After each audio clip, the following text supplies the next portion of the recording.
Welcome to Leaders in Action, Looking Ahead. I'm Bill Story of the Olderhood Group, and today I'm with Robin Trimingham, Chief Operating Officer of Olderhood.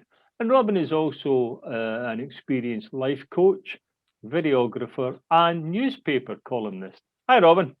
Hey, Bill, how's it going today? Just fine.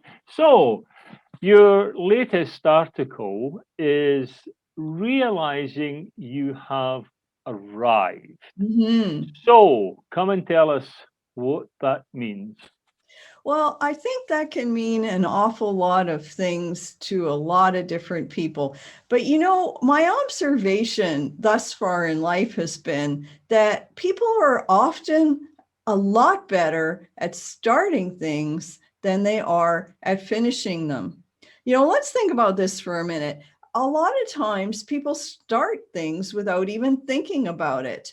This could be out of enthusiasm. They just barrel ahead without thinking about where they're going or the consequences, or perhaps in anger, heaven forbid, they say something that they didn't mean. They sever a relationship and they've headed themselves down a path without even realizing it. People who plan, you'd think that they would fare a lot better.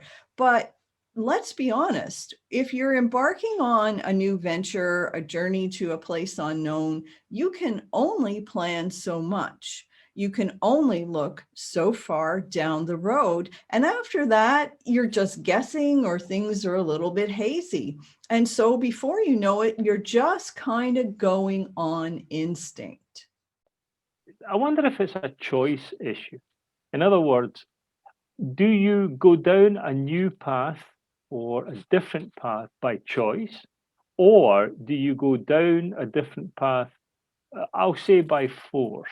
In other words, something happens at work and you weren't expecting it, and management comes and says to you, look, we'd really like you to be doing this. So therefore it is a new direction, it's a new path. So it's the force versus choice kind of situation, do you think? Well, in my experience, a man who tells you he has no choice is really just telling you he doesn't like any of his choices. So, in that sort of scenario that you're describing, invariably you're thinking over your options and you're choosing the option that you have decided on, either because it's the one that's going to allow you to keep that job, it's the one that's going to make your boss happy, it's the one that seems the easiest. Whatever your reason, you're still making some sort of an internal choice. Maybe, but it might be you have no option but to take it. In other words, I don't mean take it or leave it, but I do mean that this is what we would like you to do. And if you internally say, I don't want to do that, then the job may be somewhat at jeopardy. I think it's pretty hard to second guess that sort of a scenario. One of the things I would say is, if you're just following along blindly, are you really using your own skills? Are you bringing the best of yourself to the table? If it seems like an unpalatable solution to the problem, have you really taken time to think about, well, what else could we do? How else can we solve this problem, and at least make a suggestion? Well, let's take it from the other angle. In other words, the by choice. So we talk about New Year resolutions, for example. That might be a good starting point. It might give us an indication as to what we're looking at ahead.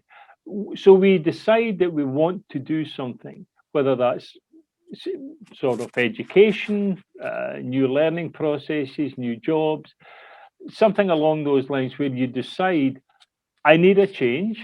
I'm going to make a change. You've always got to start at some particular point in time. So, are you saying then that it's the getting started that's the key issue, or it's getting started and keeping going? I'm not sure there's a difference, but I'm wondering if that is what's in your mind. Actually, I'm referring to something else altogether, because whether you chose to start or whether you started accidentally, eventually you need to stop. And what I've discovered is an awful lot of people have a really big problem when it comes to figuring out how to stop. The creative people have a problem in that they're continually feeling the urge to tinker with it because they have so many ideas coming up in their mind about how things could be better. The perfectionist, you think that they might do a little better, but they're never satisfied. It doesn't matter how good their scenario is, their situation is, their surroundings are, they are always looking for something more. They're always thinking that the grass is going to be greener just over the horizon if only they keep going. And what I'd like to suggest to everybody is, in an awful lot of situations, we'd be so much better off if we just stopped all that tinkering, all that failure to be satisfied with our surroundings, with our life, that we could realize, hey, where we are right now, it's pretty amazing. Now, if I accepted that, what could I do now that I'm in this really amazing place? You're talking about potential, I think. In other words, what is the potential stemming from the decision that I've made? Is it low-key potential, or is it, very high caliber potential? But what about the person who continually says, I should be doing this? Losing weight would obviously be a reasonable example. I should be doing this, but somehow they just don't get around to doing it. What do you say to them? They want to do it, they know that they should do it, but they just can't get the engine started. Well, what you're actually describing is a person who's having trouble stopping the inertia, stopping the bad behavior. And what they really need to realize is they're got themselves into a situation where they're continually doing something that's unhealthy. In your particular example, they're overeating and perhaps not exercising, and they're continuing to do that on and on and on. So essentially, they're continuing down this overeating, lack of exercise, poor health journey, instead of literally stopping and saying, okay, at the very, very least, I'm going to be content with where I am, and I'm going to take better care of myself where I am. In your article, you talk about, the challenges that people face. And I'm not sure that those challenges are necessarily all bad, in the sense that, I know I should lose weight, but I can't do it. I think there are other situations where you might say, I really should be looking for a new job, it doesn't pay enough, or I've got a different set of skills, or things have changed at work, my current employment. So I really should be looking around. I'm not sure that that's necessarily a bad habit type of situation. That's just something that you need to, as I said earlier, you need to get the engine started if you are really interested in making that change. Religious people have an expression that I really love, and it says, God never closes a door without opening a window. Now, you don't have to be religious to get something out of that. What I'm referring to here is the idea that in order to embark on a new journey, the search for a better job, you first have to conclude or stop the situation that you're currently in. And when you're telling yourself that it's too hard to look for a new job, you're too busy to look for a new job, you don't have the skills to look for a new job, what you're really doing is just continuing to tell yourself you have no choice but to continue on the journey you're presently on.